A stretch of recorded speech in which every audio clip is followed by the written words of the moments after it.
মধ্যপ্রাচ্যের দেশ ওমানের কৃষিতে দারুণ সফলতা অর্জন করেছেন প্রবাসী বাংলাদেশিরা। বিস্তীর্ণ মরুভূমিতে নানা ধরনের সবজি ও ফল চাষ করছেন তারা। তরমুজ চাষেও ব্যাপক সাফল্য পাচ্ছেন বাংলাদেশিরা। তাদের উৎপাদিত ফল রপ্তানি হচ্ছে প্রতিবেশী দেশগুলোতেও। ওমান থেকে পলাশ ওমানের পাঠানো তথ্য চিত্র ডেস্ক রিপোর্ট। ওমানের কৃষির পুরো নিয়ন্ত্রণ এখন বলা যায় বাংলাদেশি কৃষি উদ্যোক্তাদের হাতে। মধ্যপ্রাচ্যের এই দেশটির সাহাম, সোহার, জালান, সালালা সহ বেশ কিছু অঞ্চলে শত শত বাংলাদেশি কৃষি উদ্যোক্তা রয়েছেন। তাদেরই একজন মুস্তফা।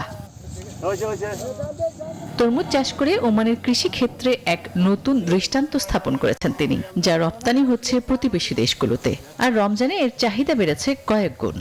4 মাস যাবৎ এই গাটে নিয়ে খুব সেবা যত্ন করছি।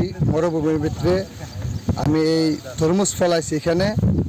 মাশাআল্লাহ, আলহামদুলিল্লাহ, আমার আন্ডারে 30 থেকে 35 জন কাজ করতেছে। রমজান মাসকে সামনে রেখে রমজান মাসের জন্য আমি তরমুজটা ফলাইছি এখানে।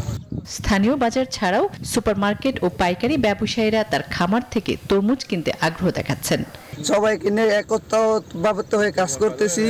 ইনশাআল্লাহ আবার অদ্য ভবিষ্যতে ইনশাআল্লাহ আরো করব সবাইকে নিয়ে। সুন্দর বাম্পার ফলন হয়েছে, শুকর আলহামদুলিল্লাহ।